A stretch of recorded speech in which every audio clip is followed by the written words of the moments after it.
Hello. It's great to see you all here in Cēsis, and I would like also to welcome those joining us online on LMP's Traume and Festival's LAMPA website.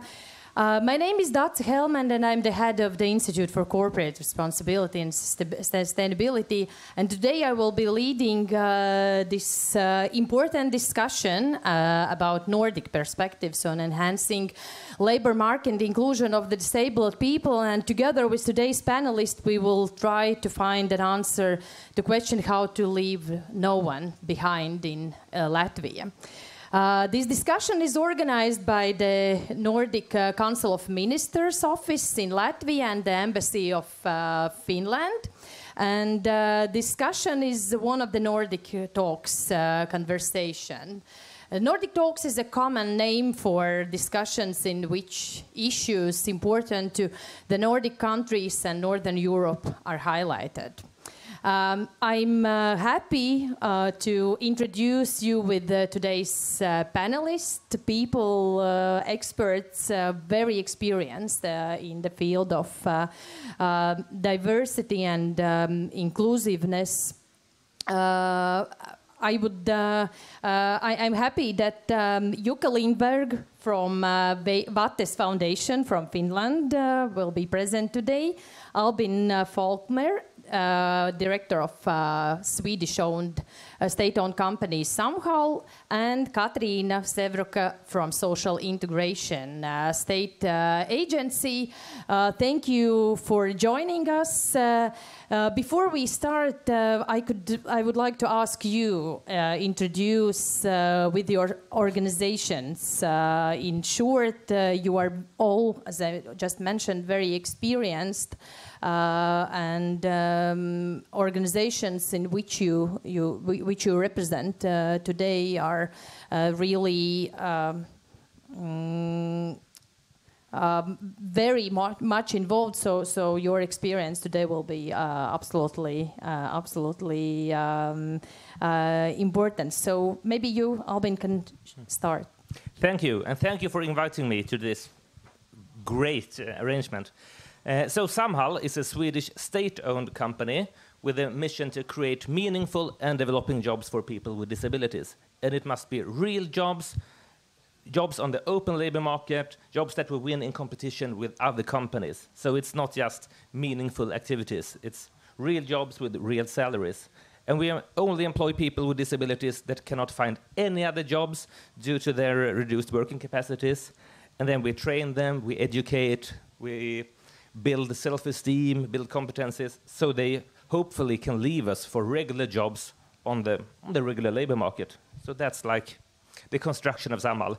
And we are actually a huge company, Sweden's largest company, if you see to the number of employees within the borders of Sweden. We have 26,000 employees and a turnover of about 1 billion euros, so it's kind of a big company. Yeah, sounds amazing. Katriina? Yeah, I can only agree that this is a very exciting opportunity for us to be here and to speak about this topic to all of you, to share our own experience. I work in a social integration state agency, and we have an experience for more than 30 years already of educating, of providing vocational rehabilitation for persons with disabilities, supporting them, joining the labor market by our career support specialists, and providing vocational training programs, different kind of level, different professions that are necessary right now at the labor market, and together with a very multidisciplinary supporting team in our agency. Thanks.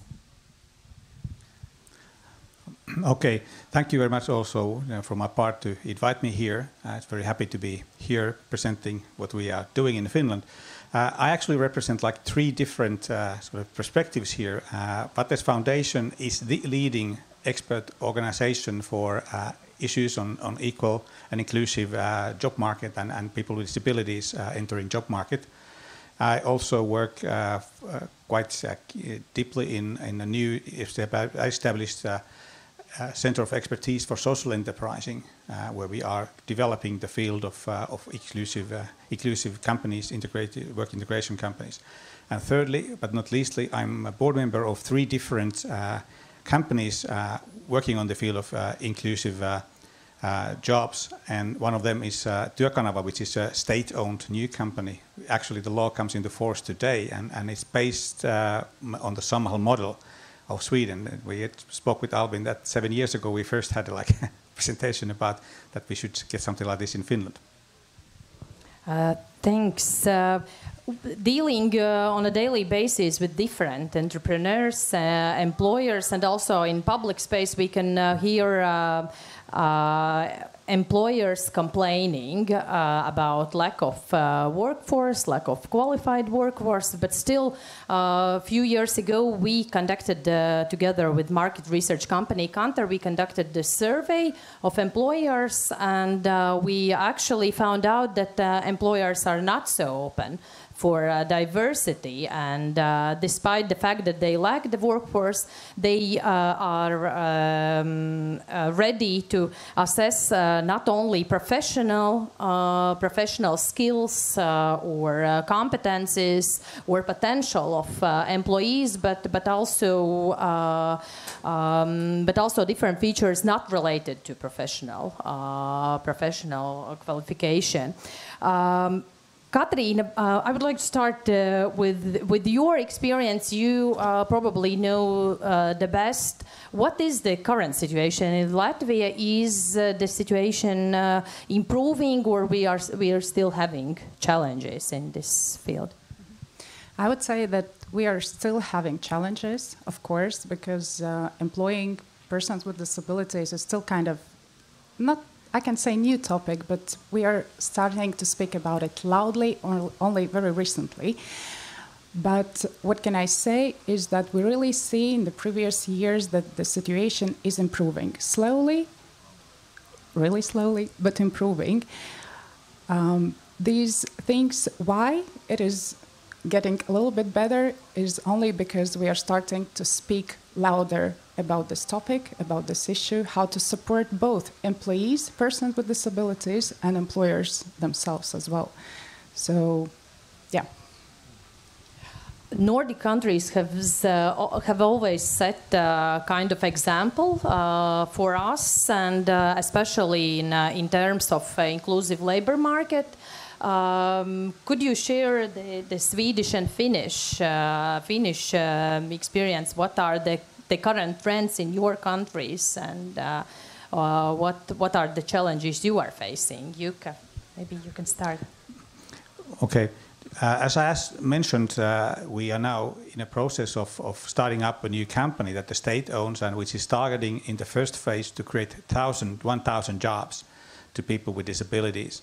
And at the same time, we are creating a support network for local and regional social enterprises to create new jobs. So I think the biggest change in our thinking, that this paradigm change, has been from providing services that would provide and sort of support education and training to people, to actually creating jobs, which is something which is totally radical, I think, in our environment, and this is something we have basically learned a little bit from Sweden. The other thing, I think, which is also, we have recently had a survey on employers' needs and thoughts and knowledge, and also the experiences on employing regular companies, employing people with disabilities, and we see that we know from the past that it's the top management always most positive, and the HR management is the most critical. They see the risks and dangers. And there still is I think it's the same here, is that the need of the information, that the knowledge, and then to be able to have the support is still needed much more than what is today the situation. And we are trying to emphasize that, because we are not only counting on creating the jobs in special companies, but we also still want to increase the stream of people to regular jobs, regular companies in the open job market. Thanks. What about Sweden?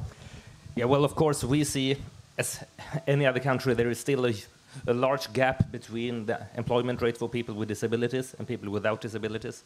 But we also see Well, positive development in a few years. We have had an increase in employment rates, but also the awareness of regular employers. Also, we, as you, have this service where we ask employers on their perspectives and opinions on employing people with disabilities. And we ask them every second year, do you employ people with disabilities? And if they answer yes, we ask, why do you do it? And if the answer is no, we ask, why don't you do it? And we see that the share of employers who says that their customers thinks that it's important that they take social responsibility, that they employ people with disabilities, is increasing a lot.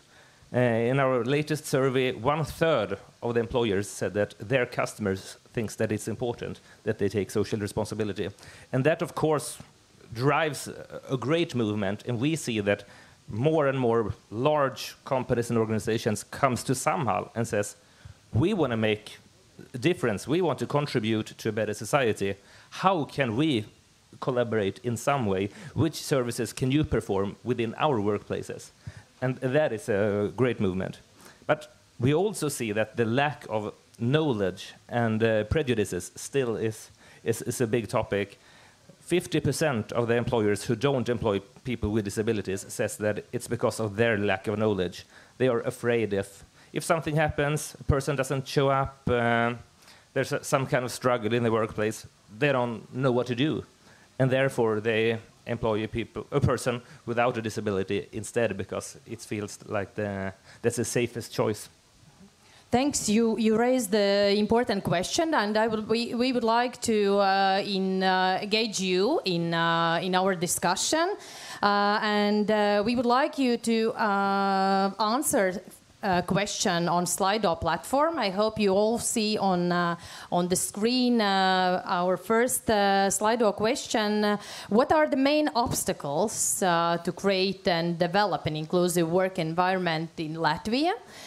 So please use the hashtag uzzipsni to join the Slidor platform and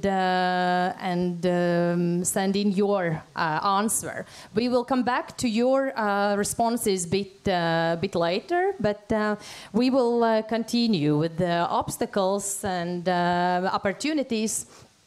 You mentioned Swedish survey. We also did, as I mentioned, a survey for Latvian employers, and it showed that most of the employers, when we ask what are the main obstacles, actually gave another answer.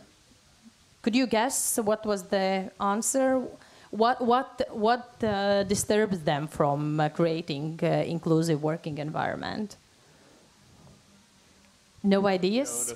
Yeah, it's difficult to guess because 70% said nothing, actually. And then about 20% mentioned their own stereotypes and prejudices. So it seems quite similar to what you saw in Sweden. But from your experience, are these the only obstacles, or there are some other reasons why employers are not so open still for people with disabilities? Well, yeah. Can I start? Yeah. You know, in Sweden, we have very high wage subsidies. If you want to employ a person with a disability, you can get up to 80% of the salaries covered, and you can also get aid for, like, adaptations of the working environments. You can get a person who supports you in your day-to-day routines. So you can get a lot of support from the government. And we often ask our customers, well, this person, for example, this person has been working in your IKEA warehouse for 5 years now, and you're very happy with the work he or she does. Why don't you employ the person by yourself? You can get almost the whole salary covered, and you get the person within your own workforce. But then most of them says, well, we don't want to handle the backsides that we believe are there. If something happens, it's much more convenient that you handle all the issues, that you handle replacements, and we are willing to pay for that one it doesn't matter if it's cheaper, which is kind of a problem. But what we do is that we actually train and employ our customers in how to lead and work with people with other needs, with other histories, other backgrounds. So we have this education program called Leading in Diversity, where we train all our customers and people who are working with our employees in the different work sites. And that's been a great success for us. Yeah, Jukka, what about your experience? The similar challenges in Finland, or? Partly. Of course, we have our peculiar situation where an employer, if the person goes from that job to be on a disability pension, you are in a situation of the last employer, and depending on the size of your company, you might be expected to really sort of contribute towards the pension cost, which I think some of the companies don't recognize, that doesn't really apply to them. So it's one of those things, dangerous, similar to that people will be away from job because of illness and all that. So that's one thing. But I think also in our surveys, what we now recognize even more than before is that most of the companies, when they hire people, they don't go through the official authorities, the employment authority, but basically they sort of talk to peers, the other companies, or they go to recruiting companies, etc. So that means that people with disabilities don't necessarily even sort of belong to the group of people they would look into. So there's another aspect that we have to work with the authorities, but we also have to sort of get more involvement of the recruiting companies and you could say enterprise networks to recognize that the potential of these people, and also of course our companies like Työkanava now and the social enterprises have to become more active in order to take contact and bring out this sort of information. So it's more a lack of, again, the information, not just the information about the possibility, but also where to find these people, because they're not basically, they're not asking from the job centers, who could you send us? Yeah, this is a quite typical question. I also have received during our diversity training how to actually attract people from certain groups, and the only answer is really get in touch with the associations representing persons with different disabilities. But we will come back to this. Katriina, you most probably, you of course you represent social integration state agency, but I'm sure that you meet employers and you have heard their comments. Besides that, everything was already said. I can add that sometimes the obstacle is the physical accessibility to the building itself, that probably for people with the physical disabilities, the building itself is just not acceptable. They just can't physically get inside. And for the employer, it takes a lot of money to rebuild the entrance sometimes, or to add any assistive technologies if we are talking about the inner environment in the office, for example, itself. If person has a vision, for example, disability, then he has to navigate somehow, and sometimes it really makes a lot of difficulties for people themselves and for the employers. And so one of the things that really prevent the employment is the accessibility, the physical environment. And the other one thing is just the lack of knowledge how to act with this concrete person, or any other, what can we suspect in the process of co-working, or whether how to act and what to do in case of something.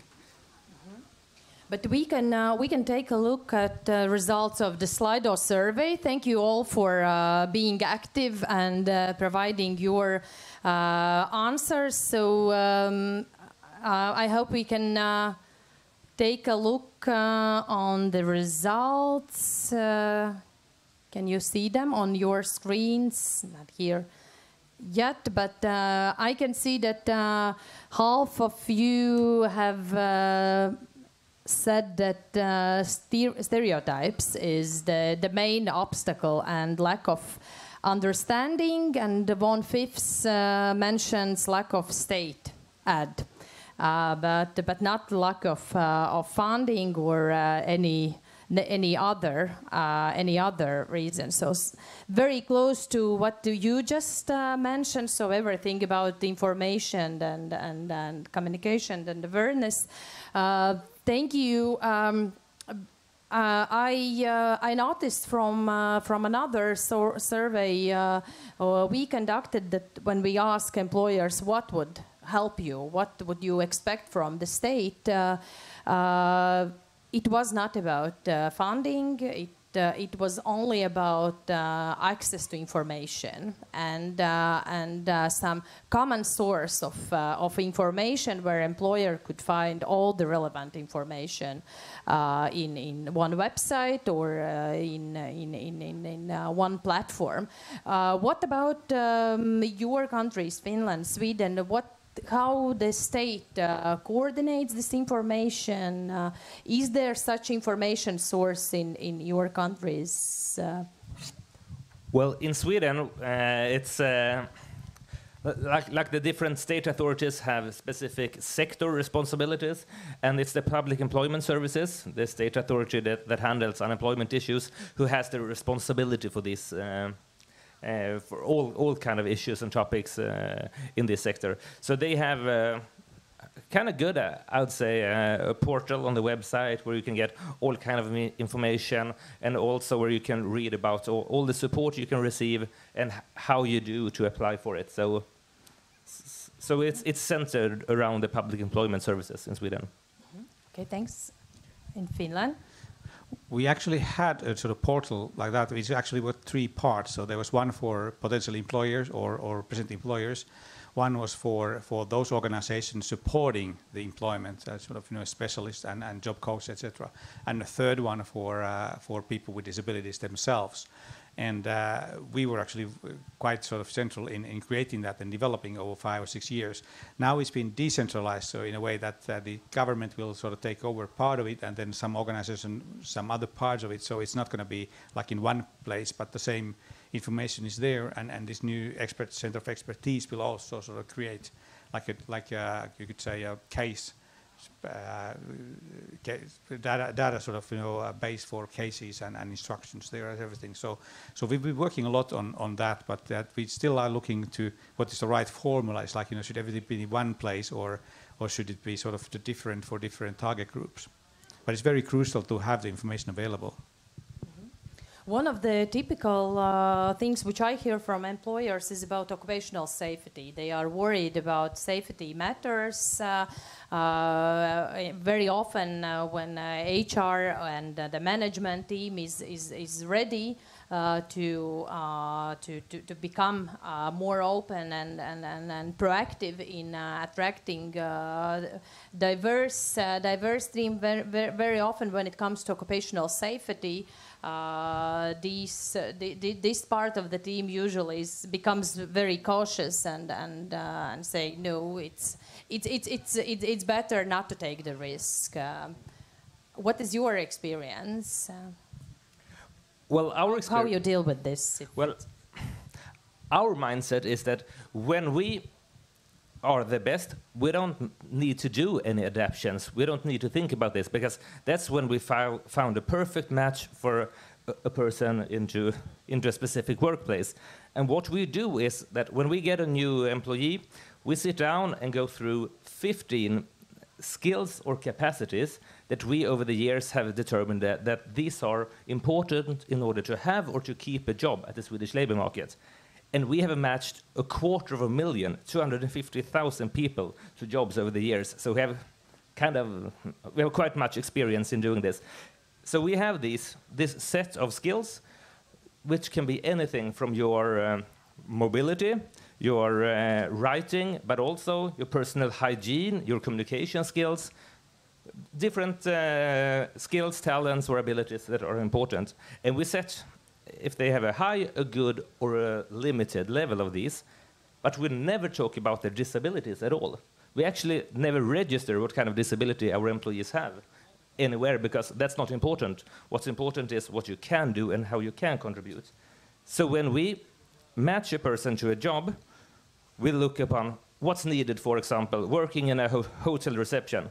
You need to have high communication skills, but you can have a very limited mobility, limited strength, but you need to be able to focus and listen and understand. And by doing this, we can find like a perfect match where we don't need to do these kind of adaptations, because the disability doesn't matter on that specific workplace. Instead, the only thing we know is that the person has the skills and capacities to do the job. But then, of course, we need to make adaptations in some cases where we cannot find this perfect match, or if a person has specific needs that we cannot cater to. But that's like our mindset around this, is to, instead of adapting and working too much with the working environments, we try to find the right job for the right person instead. Yeah, but I think it's a general trend in the labor market and working environment. Recently has become more flexible and more oriented on individuals rather than providing some general solutions or approaches. Jukka, you have we somehow try to sort of take this matter into a totally different perspective. And first of all, we have to remember that more than half of the population, half the working age population, has some kind of illness or capability that is bringing restrictions to their working ability. So it's a relative issue. So we have some people who have sort of much more distance to the job market than others, but most of us have something which is limiting their sort of what they can do, and taking it from there, we also have to sort of see that when we are preparing the health and safety, and when we're sort of preparing the working place such that it can accommodate people with different types of disabilities and illnesses, it is making it safer and easier to work with, for everybody else as well. So it's not something that you are sort of, you do the changes you need to do, and you create an environment which is supportive and all that. So it's actually a better place for everybody to work. And also we do recognize that your capabilities, they decrease over time, when you get older. So it's like most people will sort of become more, you could say, disabled over time.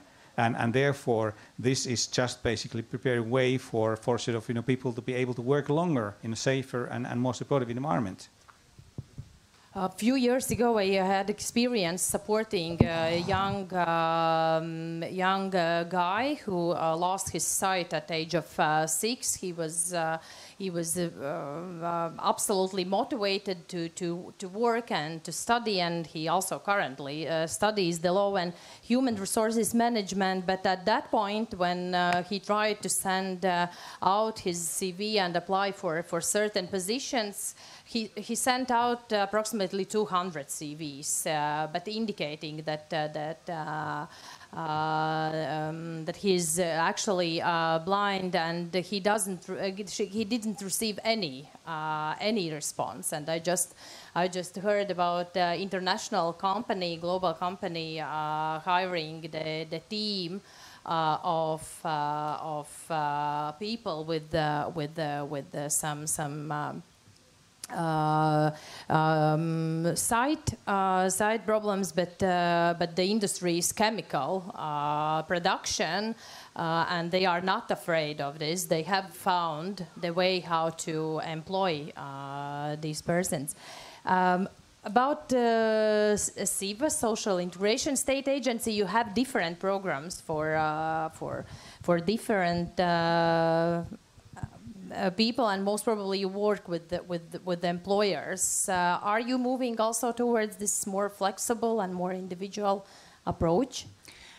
I would like to mention that we really do work with people with very different disabilities, like any kind of, and overall we do provide a little bit more than 30 different training programs with different qualification according to each person's abilities, knowledge, experience, etc., etc. What we do, when we contact really directly the employer, we're searching firstly for an in-company practice. So the first place where the person can show and prove new skills abilities, knowledge he got during the vocational rehabilitation. And then the employer, for example, says, well, yeah, okay, great. Perfect employee, but I don't have really adapted working place. What we can do, if the employer says that it's okay for him, we go there, we can see really at the place what exactly is the problem. We can give suggestions to the employer and what exactly is needed to be adapted. And when we are talking about the concrete person that could work at the concrete working place, only the person himself mostly can say what exactly are his needs to adapt the environment. And sometimes, not sometimes, and mostly, these are not even very crucial challenges or adaptations needed. So just talk. But it's most probably possible in small company. But what about large companies? Like you mentioned IKEA, for example. I'm sure that large employers have so many different challenges every day. Do they have the time or opportunity to look for this individual approach? Well, then it's of course very important to have like a strong local leadership, people who work side by side with their employees every day and see their working environments. And also, one really important thing for us is to have a very, very good and strong collaboration with the unions. We have, the trade unions are represented in all levels of our organization, and we have very strong collaboration with them. But I feel that I also would like to comment on what Jukka said about like the friendly environment, because that's something that lots of our customers says that since we started working with Samhall and since your employees comes into like our lunch rooms, the whole like company culture gets better, increases, because people normally tends to not respect every part of a person if they don't know that person maybe had a struggle before or have a disability. And I have this kind of extreme example, but one of our customers, a car factory, called us one day and said, we need some more people to the factory, but do you have any blind people that can come and work for us at the assembly line? We said, well, of course we can find some people who can perform the jobs and who also are blind, but why do you want this? And then they said, because there's such a mess around the assembly line, because tools are not in order, and it's slowing down the whole process, nothing's in order.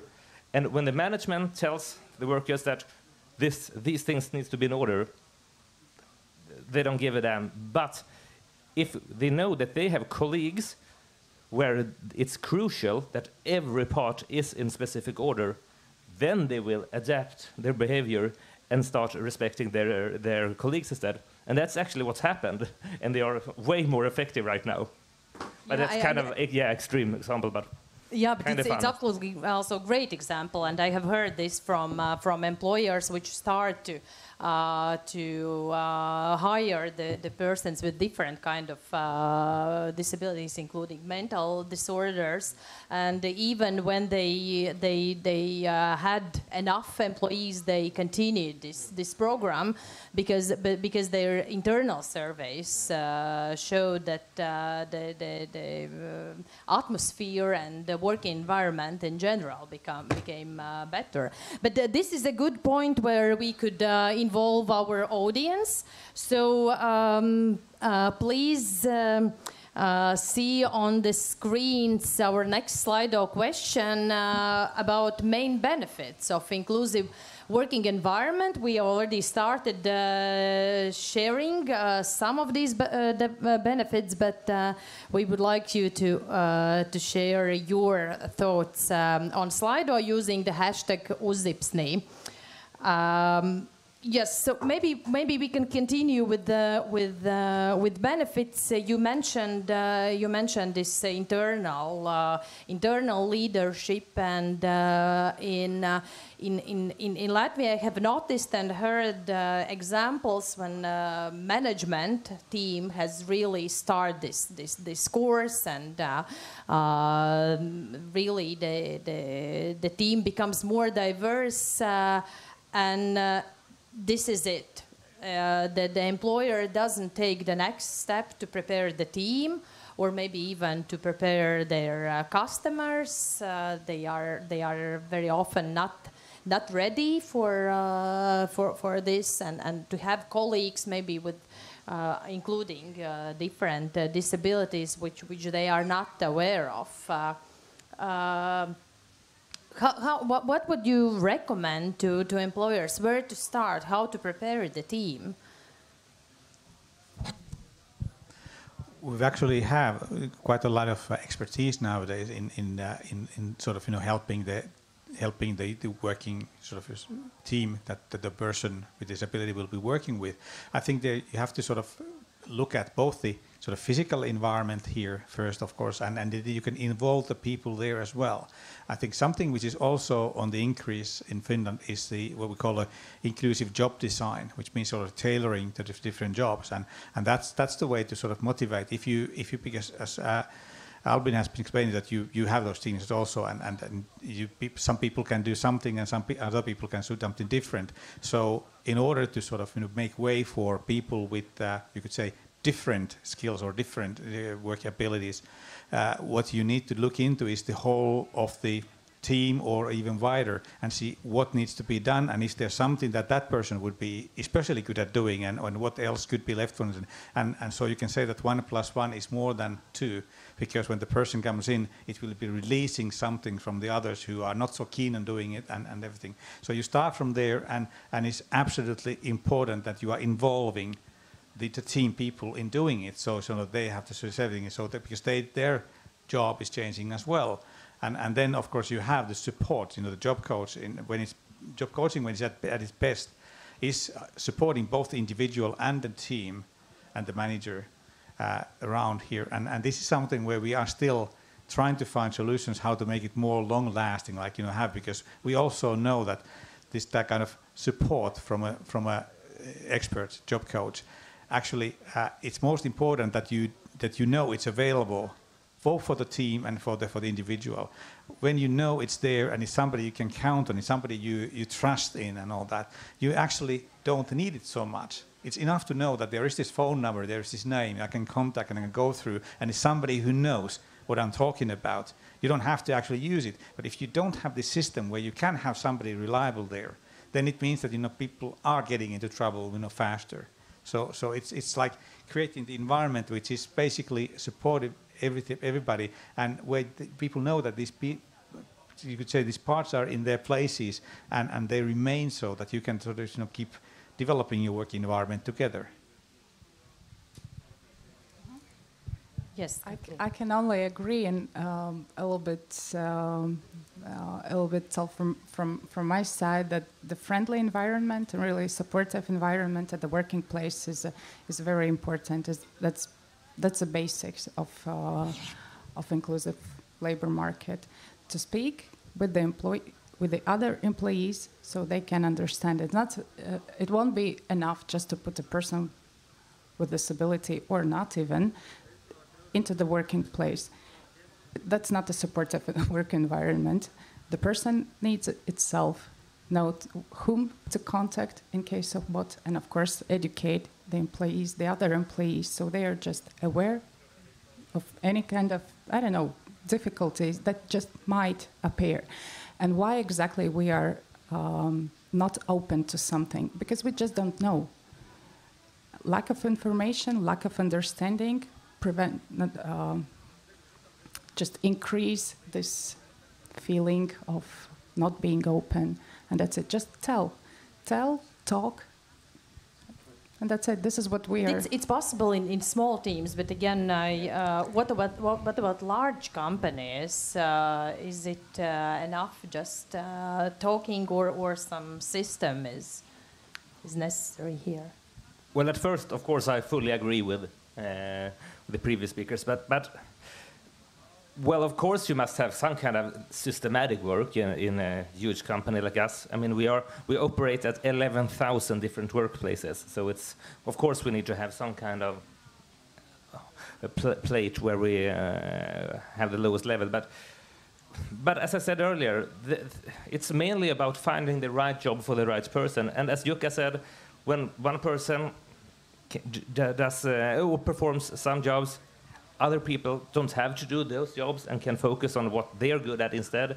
Right now, we are trying to grow within the elderly care sector, and what we do there is that we try to find jobs that the medical educated personnel, like nurses, jobs that they actually they shouldn't do those jobs, basic jobs that don't need the medical expertise. For example, cleaning, making sandwiches, just sitting down, talking to the elderly, important work tasks, but they are not.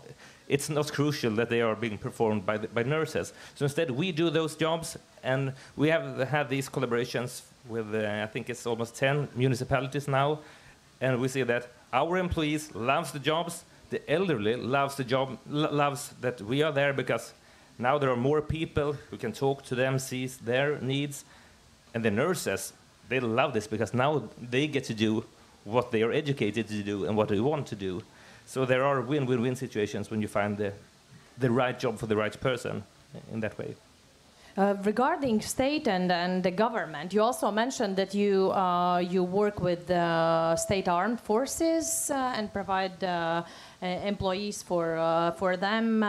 What can state or government do more? What they can lead by example?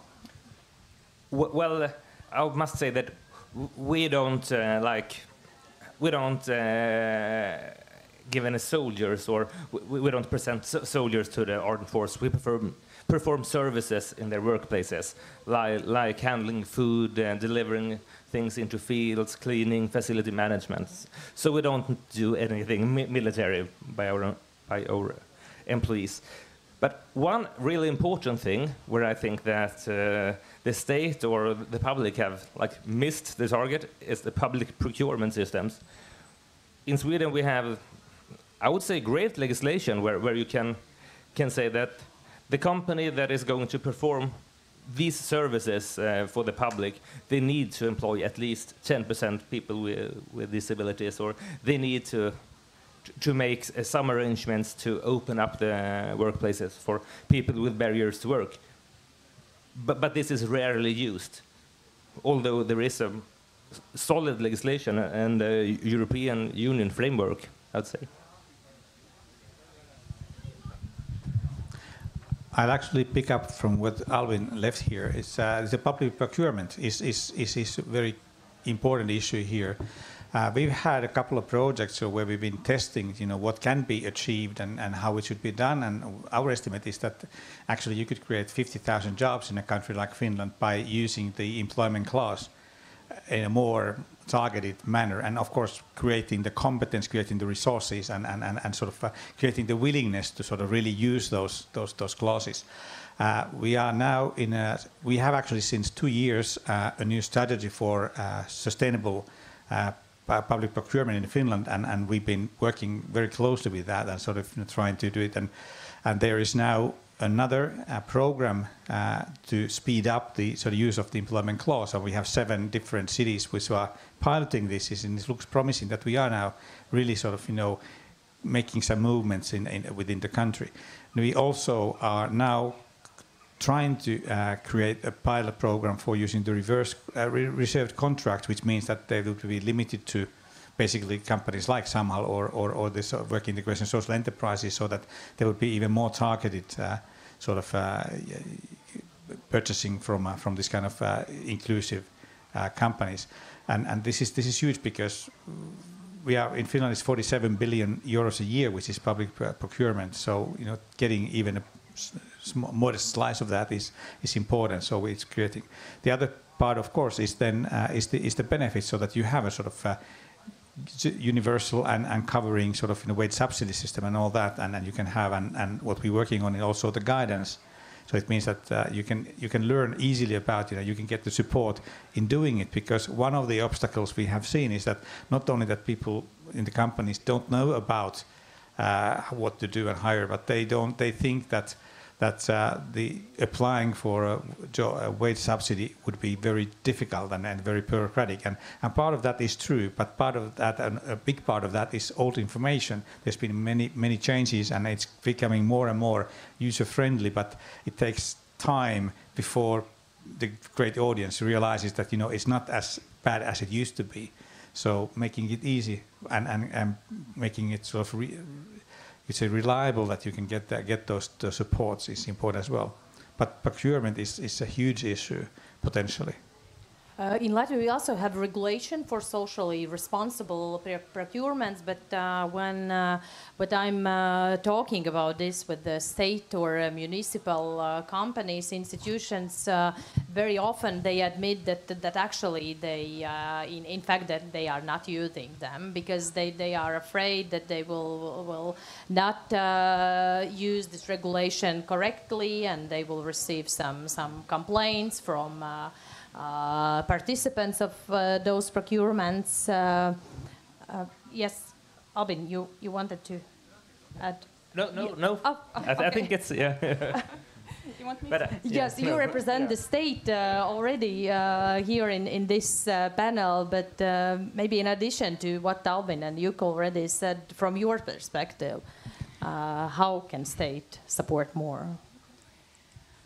Well, I could say that speaking about the government institutions itself, they really would need to start from themselves, to show by their experience, by their example.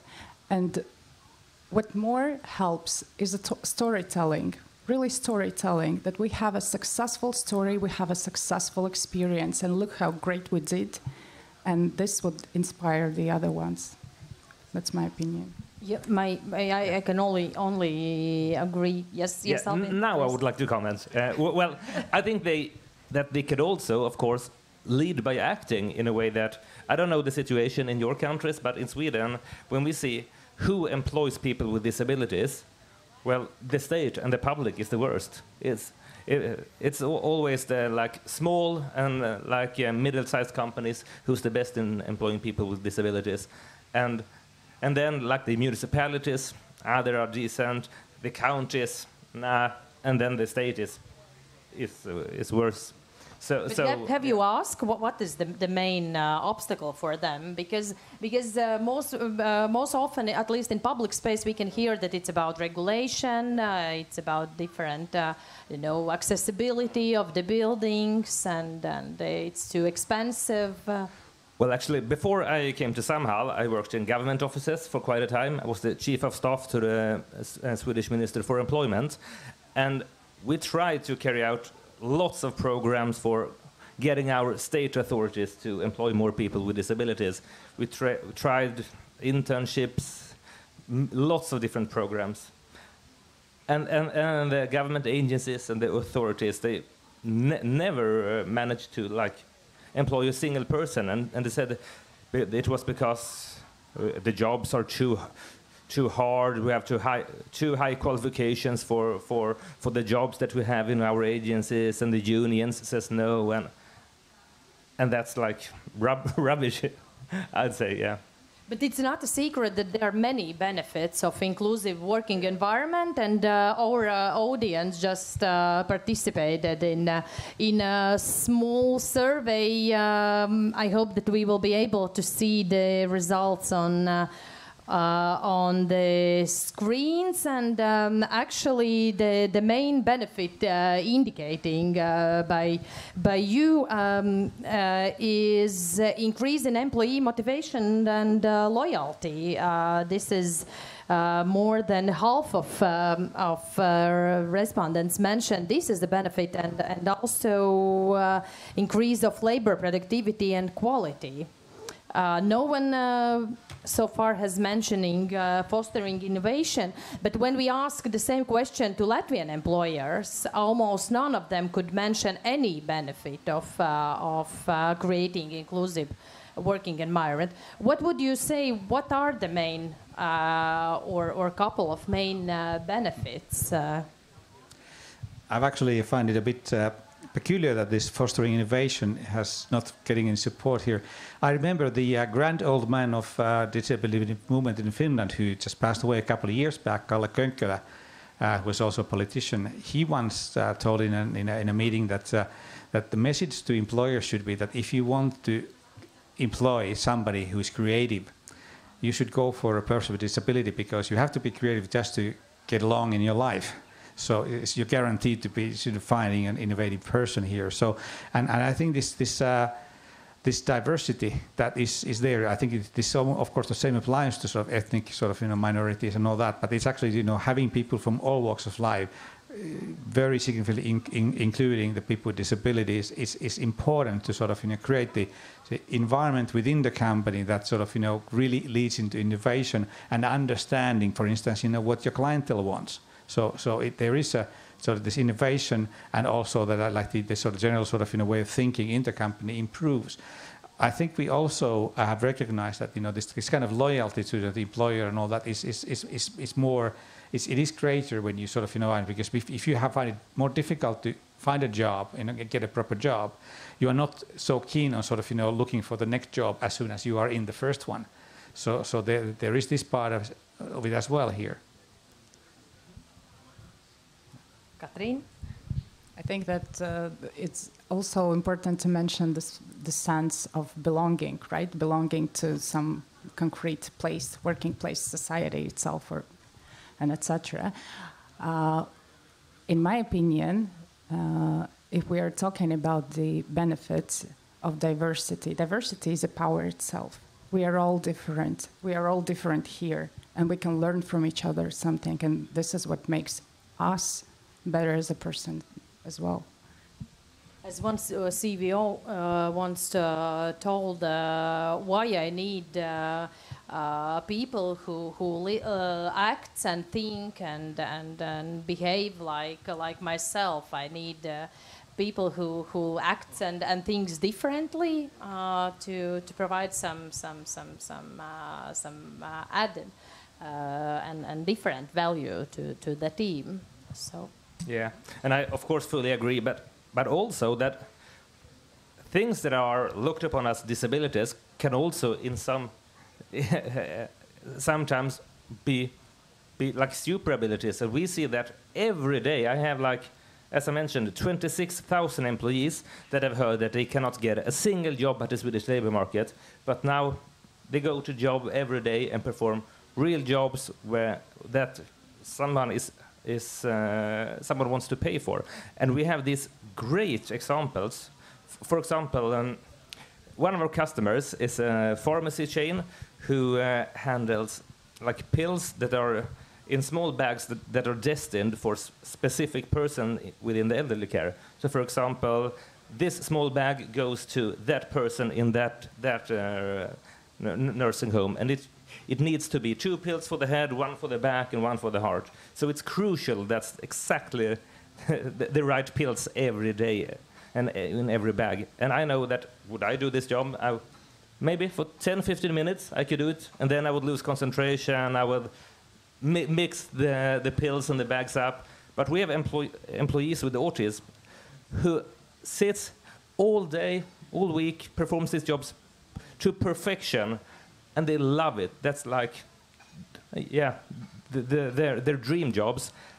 And we could not find better employees doing these jobs if we would search the whole labor market for them. So, and we have like tens or hundreds of examples of this where our employees actually performs better than like people without disabilities.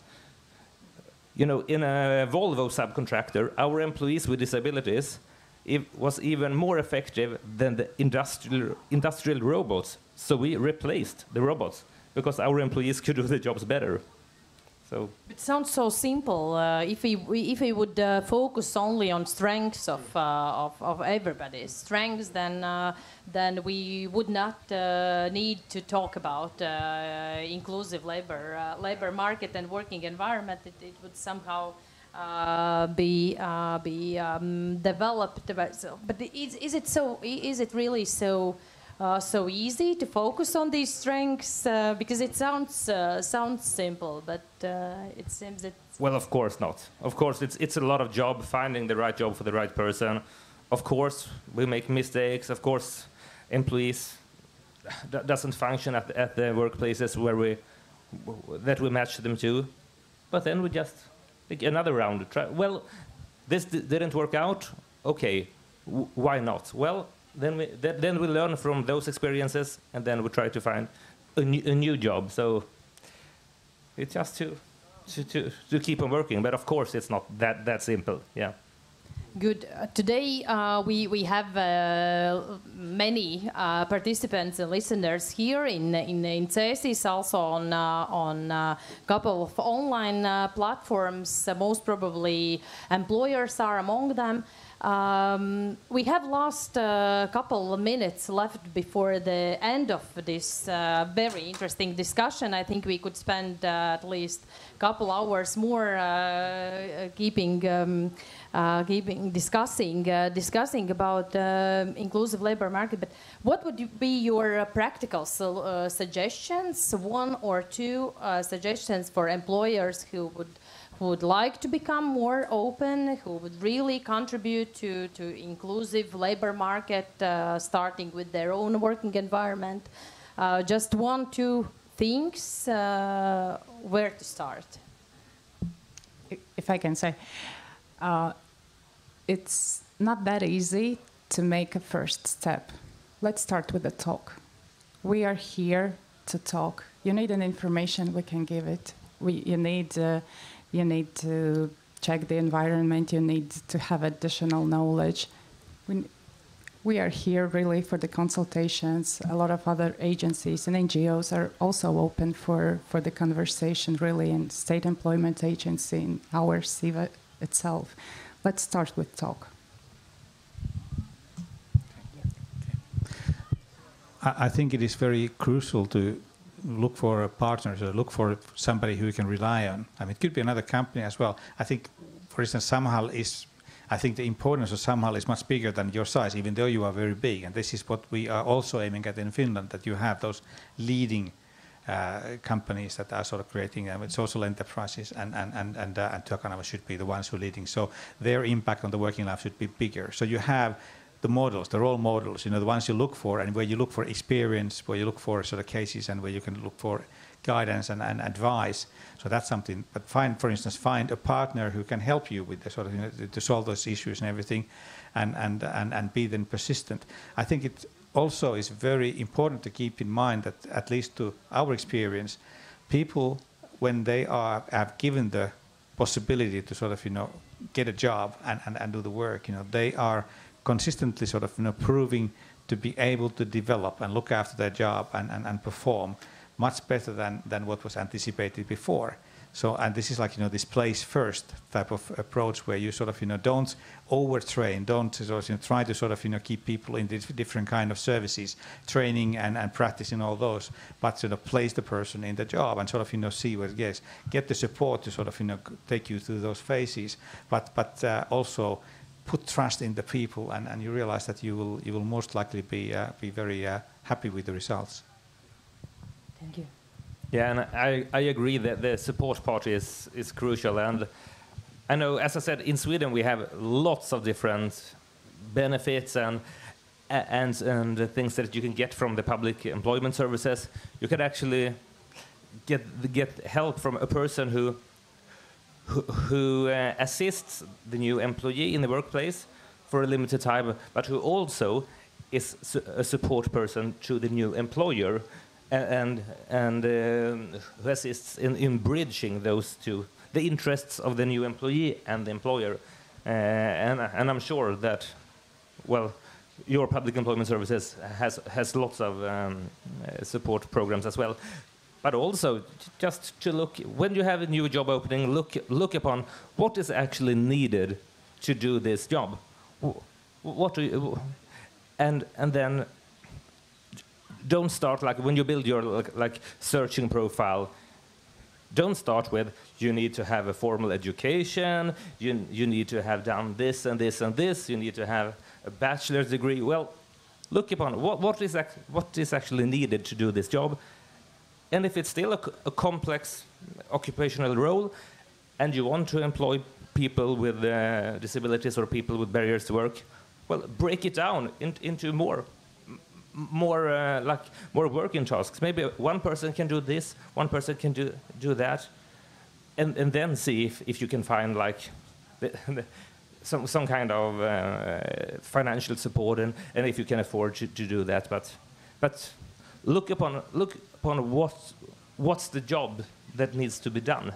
Yeah. Thank you.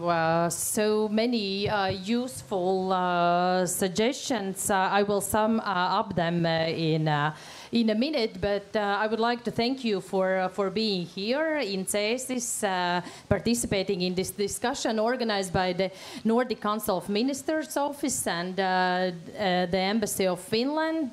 This discussion is one of the discussions in the frame of Nordic talks. Yeah, thank you for being here. I remind you that as the panelists we had today, Katriina Sevruka from Social Integration State Agency, Jukka Lindberg from Vates Foundation in Finland, and Albin Falkmer from Samhall in Sweden. And if I may sum up suggestions you mentioned during and your experience during this quite short, I would say, discussion, I could mention 3 of them. First thing is about focusing on strengths rather than disabilities or weaknesses. Each of us might have. Second thing, which I think was present, the whole discussion was about communication and talking. We all should talk with each other more frequently. And the third thing is to partner. You should remember, we all should remember that we are not alone. We can have partners which might support us within our teams or outside the organization or the company with the knowledge, experience. And I think this festival, LAMPA, is a great opportunity to start networking. There will be a lot of discussions involving social enterprises and other companies, organizations, which might support you in creating more inclusive labor market and working environment in your organizations. Thank you for being with us, and see you in the further discussions. Thank you.